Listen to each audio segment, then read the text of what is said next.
What we do here is go back. This is Eat and Drink, the mini episode, hosted by Ali Hassan and Marco Timpano. Some mature content and language may come up, so consider yourself warned. Now, get ready for Eat and Drink. Okay, friends. Okay, mini time. It's mini time and a featured ingredient, one of my favorite. There's no reason I should love this ingredient, but I do love it with all my heart. What is it, Marco? Tell us. Tell us. We're waiting, Marco. First, this is Ali Hassan, someone else who I love as much as this ingredient, although he tends to indicate that I don't. You feel hurtful sometimes. The things you say listen, are hurtful, you only hurt the ones you love. There you go. Okay. That must be what's going on. So, in honor of this time of year, in honor of this ingredient, and in honor of something that I know you hold dear to your heart, I'm going to make a drink called the Bridal Shower. Well, what's the... Wow. Yeah. Sounds like a dirty sex move or something. No. Would you care to tell people what the ingredient is that you've been fawning over? Tall and red, strong and stiff, leafy and big. The rhubarb. The rhubarb. The rhubarb. So many adjectives. I went through all my adjectives. All the adjectives. You left nothing. No adjective unturned. I once got mocked so mercilessly. No. I'm a city guy. I'm a city guy. I always grown up in Montreal, cities. Toronto. Right, but I mean never the rural areas of those cities, Chicago. Right? Chicago. London? Yeah. London, were you? Let's say it. Let's it's say not it. London. true. Okay, but hey, let's man, do it. It really adds to the narrative that we're I once said I'm going to I need to buy some rhubarb, and this girl I knew who was from Edmonton, outside Edmonton, laughed in a way, like holding her belly, laughing. Fuck her is what I got to say. I was like, what's your problem with rhubarb? I don't get. You know what she was laughing about? What? The people in Montreal, that's where we were at the time, actually go and buy rhubarb. Oh, I see. Okay. She goes, it's a fucking weed. Right. It grows like a weed. Right. Who's paying money for rhubarb? You're such a sucker. This is so hilarious. She goes, my mother would slap your face for knowing you're paying money for rhubarb. I'm like, well, I don't live in your mother's field, do I? I live in Montreal. I need to make something with rhubarb, and this is how it's going down. Anyway, point is, if you want to grow rhubarb, very easy to do. Yes. Laughably easy from what I learned that day. Yeah. This rhubarb is actually from my cottage. We didn't plant it. It was there from the previous owners. And every year we pick it, and I'm so happy. And I was like, okay, this morning I got up early, and I'm like, I got to make some rhubarb syrup because I want to do something with rhubarb syrup for Ali, especially because this is our rhubarb. Let's see what I do. So I made rhubarb syrup, beautiful color. That's so good. Yeah. So nice. So I'm sorry, I put it in this plastic this looks thing. Quite childish. But yeah, here we are. You always criticize, man. I didn't have a better container. Can you get me a nice container to put syrup in? Of course I can. Can you? But will you? I know you can, but will you? These are two different discussions, you know? So I was looking up. I'm like, okay, what's something I can simply make with rhubarb that isn't too crazy for our listeners, right? And once again, to make a syrup, all you have to do is take equal parts sugar, equal parts water, and the ingredient that you want, whether it be ginger, rhubarb, strawberry. Ginger syrup's so great. Basil syrup you've made on the show before, Heat the water and sugar mixture till it boils. Stir it so that the sugar dissolves. Then allow it to simmer so that it infuses with whatever ingredient you're going to use. In this case, it turned the syrup beautiful sort of hibiscus pink. Right. Fair to say? Oh, wow. I guess. Sure. What about the reduction? What percentage are you looking to reduce this syrup by? That's a great question. So if you have a spatula or spoon or whatever you're using to stir your syrup with, when it starts to get syrupy, a viscosity like syrup, to the degree in which you like. I like it a little bit liquidy with viscosity so that I can mix it in the shaker. Some people like it a little thicker, more like a molasses. I use maple syrup as my guide. The viscosity of maple syrup or slightly more versus molasses or golden syrup. Is that fair? I feel I asked a great question. Yeah. That was a shit answer. Okay. No, I'm joking. That's a very detailed, amazing answer. That's great. Good for you. Yeah. There was a surprise in your voice when you said great question as if finally. I feel like everything I ask is incredible. But because I'm asking also, I always go by like percentage or like by how much, you know, like in the end, would you say it reduces by half? Would you say yes. that? Yeah. Yes, that's a great way to describe it. I should have thought of that, but I think didn't. you just want to say the word viscosity. I think that was important to you. Listen, it's the only real time I get to use it. So when you're working on car engines? No. I rarely use it. Okay, let me ask you. Yes. What is your feeling on rhubarb? I mean, this sounds disparaging, and it shouldn't be. No. It definitely has its place. That's what I'm going to say about rhubarb. Okay. When I've had dishes with rhubarb where it can really light things up. You know what I mean? Okay. It can really light things up. I think because it grows so incredibly, like sort of, it's so bountiful. Mm-hmm. I think people sometimes shove it in places it doesn't need to be because they're just trying to get rid of their rhubarb stalk. You know, like, for example, rhubarb tea and this kind of stuff. I don't enjoy that as much. But desserts with rhubarb, I find, are great. Yeah. And I've had rhubarb panna cotta, for example. Panna cotta, excuse me. And you don't love dessert. I don't love desserts, but I can appreciate flavor. Sure. So, I'll have like a spoon or two where everyone's sort of like elbowing their way into a dessert. I'll just have a spoon or two and I'm out. I don't need, Right. But I feel like rhubarb is great for desserts. And the one thing that I'm going to share after you make this drink is another great place for rhubarb that might be a little unexpected. All right, so let's make this drink, okay? So we're going to put 2 ounces of vodka in this drink. I'm using Tito's handmade vodka. It's a vodka I like. I think you appreciate it too. Sure, man. I know you're not shy when I use 2 ounces. Some people will use 1/4 ounce, 1 1/4 ounce. But I'm going to use 2 because that's what this recipe calls for. So a shaker full of ice and 2 ounces of. And you might remember on our last show I was talking about the perfect mother-in-law's drink. Yeah. I think this is a nice mother-in-law's drink. Okay. And then I'm going to use 1/4 ounce of Campari. Now, it's interesting. Campari is a fortified beverage that uses a lot of bitter spices and herbs. Yeah, known as a digestif. 100%. Yeah. And it is, or an aperitif, actually. This was an aperitif. Okay. Yeah, so it opens up your palate before you eat. Okay. There is some rhubarb in this, but if you know the Aperol's base is rhubarb. So if you don't have Campari, you could use, it's one of the bases. But there is, I believe, rhubarb in Campari as well. So we've got those ingredients in there. There's going to be soda, but do not make the mistake I did on an episode way back where I put the soda in a shaker. Never do that. You might remember it was a bit of a disaster. All right. So, and then I'm going to use the rhubarb syrup. How much rhubarb syrup? 3/4 of an ounce of rhubarb syrup. I almost forgot that. You anticipate all my questions. Okay, 3/4. How likely is it that he's going to forget an ingredient? Very likely. Very likely. You're so, oh, man. I think that's it. So this is Campari, vodka, and rhubarb syrup. This is the entire drink. This is it. And, and lemon juice. Sorry. Did I bring... Oh, you're not going to believe it. I squeezed the lemon juice. Did I bring it down? What did I do with it? You went upstairs to squeeze it. Let me just explain to people what happened. He went upstairs out of respect for his laptop and himself a little bit. He goes, you know what? I'm not going to squeeze it there. I'm going to squeeze it upstairs. I'll be right back. What a guy. Yeah, I'm going to squeeze it upstairs. That way I salvage my laptop. And I said, man, you're growing, Marco. You're growing. You're becoming a better person. You're learning from your mistakes. But what does he do? He leaves it upstairs after squeezing it. It's really like working with a child sometimes. He's not in the room, so I can speak freely about him. It's like working with an infant. Lemon juice on the stairs now. He spilled lemon juice. Okay. All right. Lemon juice. You could... Oh, hang on a second. You could have said something to me when I came down without the lemon juice. I'm not looking at you, bud. I'm looking. I got stuff going on my phone. I'm checking things out. I'm making sure my recipe is all accounted for. You know, I mean, it's only on a paper and I have to read it. But okay. All right, lemon juice, 3/4 of an ounce. Right. So that's all. That's all. I said, how likely is it that he forgot an ingredient?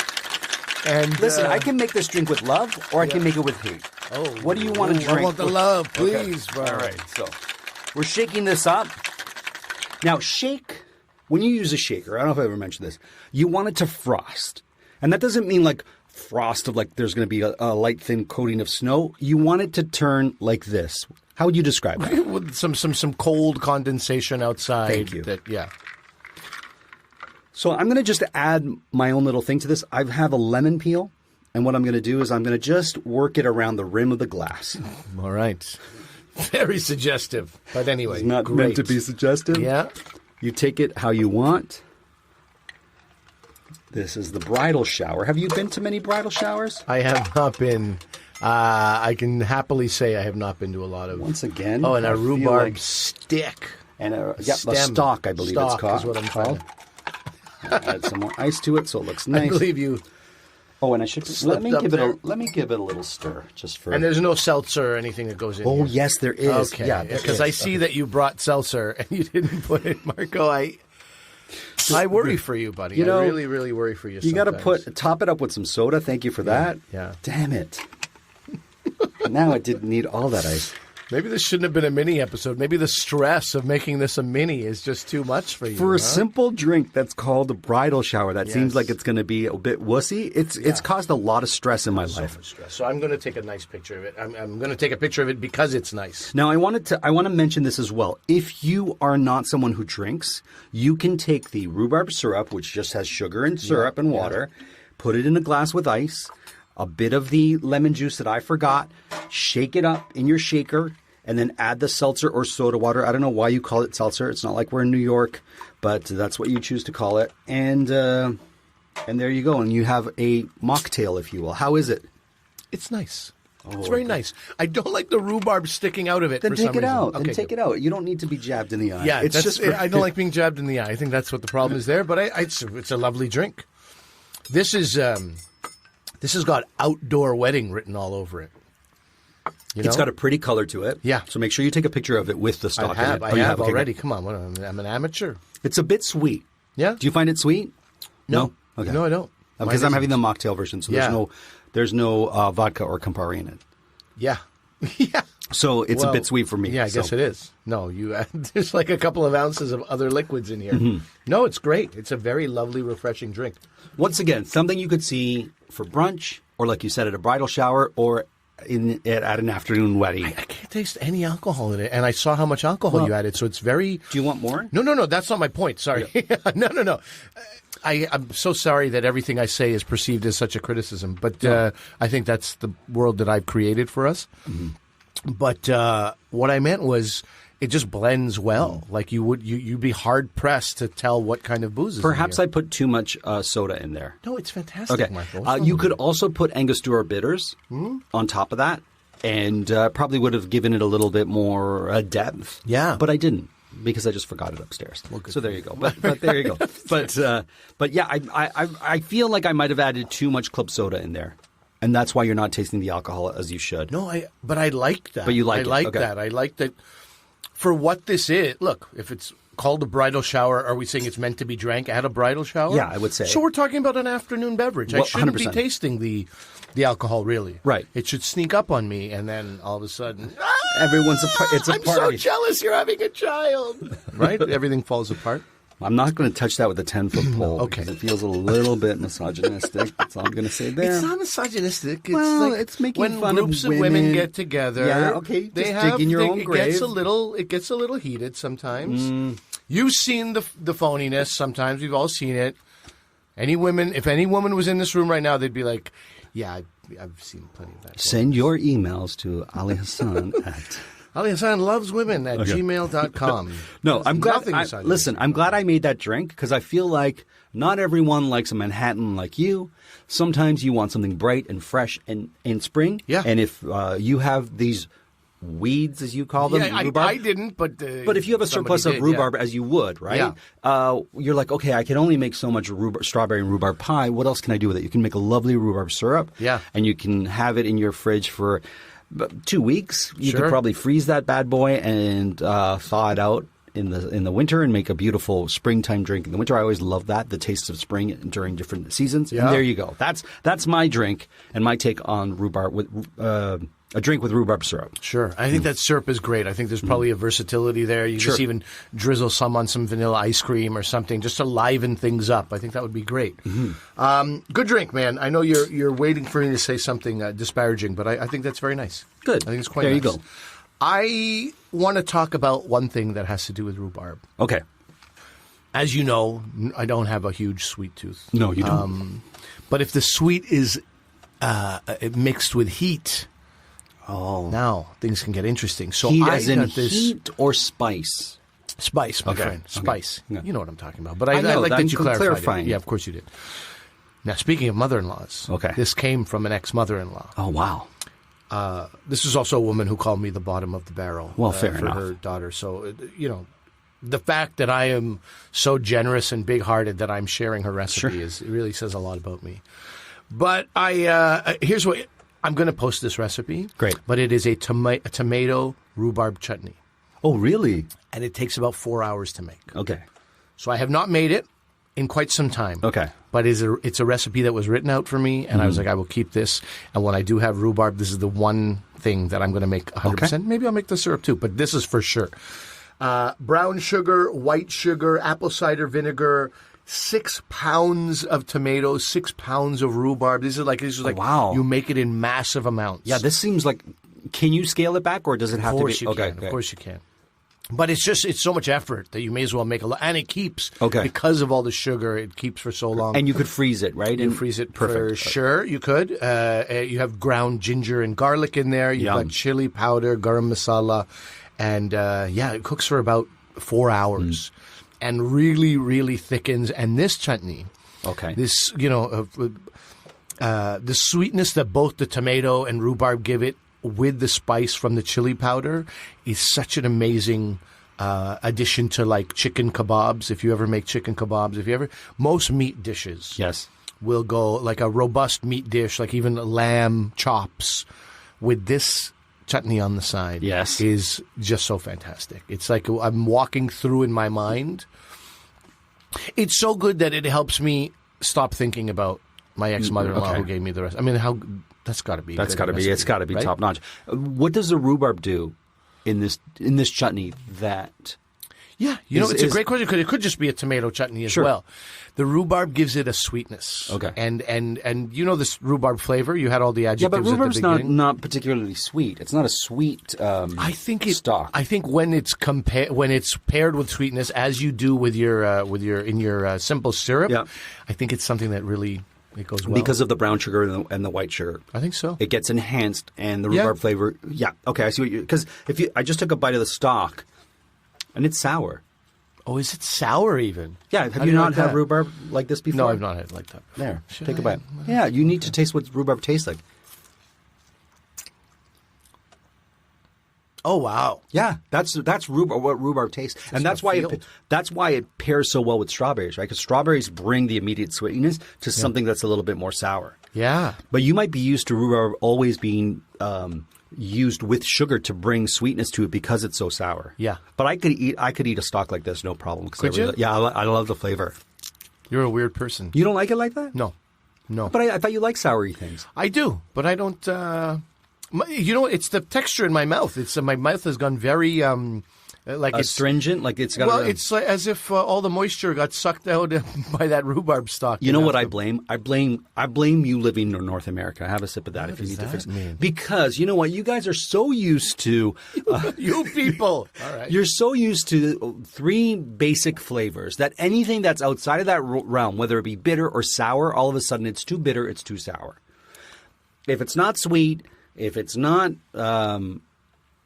sweet or savory, there's no room for it in your palate. And I'm not saying yours. Write your letters to Marco Timpano. No, but it's true. You have to admit that the North America. You don't know us. You don't know us like you think you know us. I'm pointing my finger. Because you know what? In Europe, about my people that way. North Americans. You don't talk about us that way. You might be right. No, I am right. I'm right. And this is how I'll prove that I'm right. All right. Okay. There's a radicchio that they grow in Italy that they don't grow here because it's too bitter and the North American palate can't handle it. And when you have this radicchio in Italy or in Europe, it's bitter and it's fantastic and it's great for digestion. I love it. And I'm like, why isn't this here? We can't get it here. I have to smuggle seeds from Europe into Canada so that I can grow this really bitter radicchio. And I say I mean my parents. Of course. You don't want to admit on air that you're a smuggler of seeds. No. But I love like arugula and rapini and bitter melon. I don't know if you've ever had bitter melon. Like, what am I? What am I? Come on. Okay. I'm not a serpent from the sea who doesn't eat that. Anyway, bitter is the name of my game, buddy. I'm a big fan. But what that did is it just dried out my entire mouth. Because it's astringent. It has an astringent quality to it. Yeah. But anyway. Yeah. If you have a cut and you don't know what to do, Rub some rhubarb No, on your I cut? wouldn't recommend wow, that. what do we even... What kind of grandma have we invited on Do here? you know what propolis is? Propolis. Propolis. Okay, can I just say this? You have kids, right? And you know they get colds and sore throats and they pass it on to the parents and everyone else around them, right? Propolis is a thing that bees make. And what bees do is they'll eat from the bark of a tree, and then they'll use that as an adherent for their hive. So when they need it to be strong, they will secrete this bark-like substance that is woody-like in texture. Mm-hmm. And they will adhere. Let's say the bee, when you pull out, I forget the names of them. The screens. Yeah, but it's called something, and I took an aviary course. Anyways, they'll adhere those wooden screens that they make the honey with in a traditional sort of hive that beekeepers will have. I'm really fucking this up. But Good anyways, story, bud. yeah, Good it's story, great. It huh? just gets better, right? You started out with a lot of gusto. strong. Do you know what this is? I'll tell you what this is. Propolis. I'll tell you. You have kids, right? And now we're in bees, and you're like getting into the...